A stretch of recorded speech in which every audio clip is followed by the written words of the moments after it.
What's up, guys? I told you guys in the last video that I would be showing you guys the rangefinder that I've been using, my newest camera, that is the Canon P. One of the reasons that I wanted to make this video is because I really thought that I was going to enjoy rangefinders, and let's just say it turns out that they're not as, at least this one is not as easy to use as I thought it would be. Now, I thought that a rangefinder would be a great camera because it's slim. I mean, it can almost fit in a pocket. I mean, it's just everything about it is aesthetically pleasing, especially this one. I love the ones with the metal looking junk. But yeah, I'm going to show you guys the first 3 rolls that I shot with this. The first roll was Kodak Gold 200. It was $8 for 24 exposures, so I couldn't say no to that. It wasn't necessarily the first roll that I wanted to put through it, but again, who can argue with $8 for Kodak Gold? I think I was really starting to see and dig the gold tones that everyone talks about. Obviously, they're there because it's called Kodak Gold, but for some reason I never really saw it. Something that helps is I've been getting TIFF files from the lab that I send my rolls to, and being able to adjust things as little as like contrast and exposure a little bit have been so nice. The next roll that I put through this camera was some Kodak Ultra Max. And I got that because I saw Matt Day's video on Kodak Ultra Max, and he was just saying how much he loves it. And the photos that he was showing were incredibly beautiful, sharp, hardly any grain. That was not the case for the roll I shot. Let me go back to this rangefinder situation here. This particular rangefinder was made in the 50s, I think, maybe 1957. And this one does not have an internal light meter. So I've been trying to go off Sunny 16. Sometimes I will use a phone app, but I prefer to do Sunny 16 because I'm lazy, I guess. It's not like I prefer the outcome. So a lot of the photos I took were overexposed and things like that. And a lot of them were underexposed on the last roll. But yeah, so I tried to do some street photography around the Kansas City area on the Kansas side, and it just was not the stock for it. There were a couple shots I kind of liked, but the composition was terrible.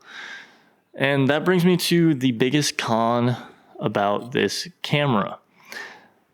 This here little viewfinder, it's not connected to the lens, and I'm using a 35mm lens. It's a Voightlander color skopar, like a thread mount lens. It's a 2.5 lens. Super sharp, super nice lens. You might not notice that on the photos I took because a lot of them are either I missed focus or they just don't look good. I don't know what it is. And that Kodak Ultra Max just looks like it was straight out of a disposable camera. So as I was saying, the viewfinder, when it gets to 35, you have to like look around the whole thing in order to see all your lines. And I just want to challenge you to try to do that while keeping the composition you got. Because while I'm looking up this way, I might move the camera down this way, so on and so forth. And that was kind of a nightmare. And I saw videos about that when I was choosing to buy this camera, and I was just really hoping that it just wouldn't be the case for me. I'm going to try to get contacts and hope that fixes it because I love the lens. I think it's a really sharp camera. I've always wanted to shoot on a 35mm lens, and I've always wanted a rangefinder, but there are times where I felt like shooting on my SLR because this was just so difficult to use and so frustrating. One of the interesting things about this camera as well is that the focus is underneath the lens, which is kind of cool, but it has caused me a few times to forget to even rack focus. And it doesn't line up the way that my Minolta does. It kind of ghosts. So it'll be like dead center, and you'll see basically a ghostly image of what you're pointing at, and you want to line it up so that it's together and sharp. I don't know if that gave you a good representation, but that's the best I can do. I paid about $450 for this whole setup, lens and camera. And I don't know if I'm going to keep it. If I can sell it for the same amount that I bought it for. I've been eyeing a Mamiya 645 on Facebook Marketplace for about $4.95, and I've been really wanting to get into medium format, so I don't really know what I'm going to do with it. And I don't really want to throw a 50 on it. I don't love shooting 50 millimeter on film cameras.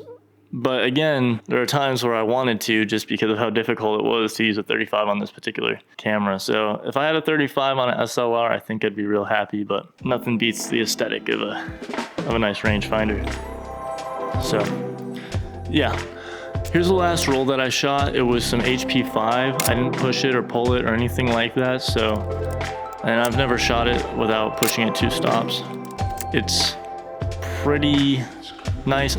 I really liked going around the river market and asking people to take their portraits, and nobody turned me down. And there were some real interesting looking fellows.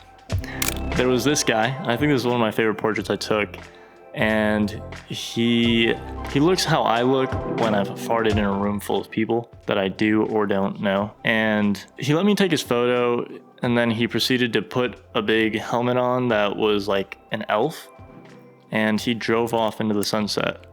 That was pretty interesting. But yeah, here are the rest of them. I kind of like the black and white ones the best, but yeah, here you go.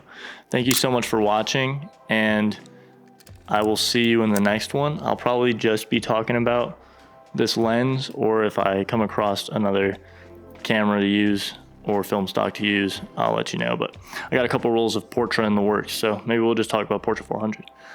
Who knows? Peace out, guys.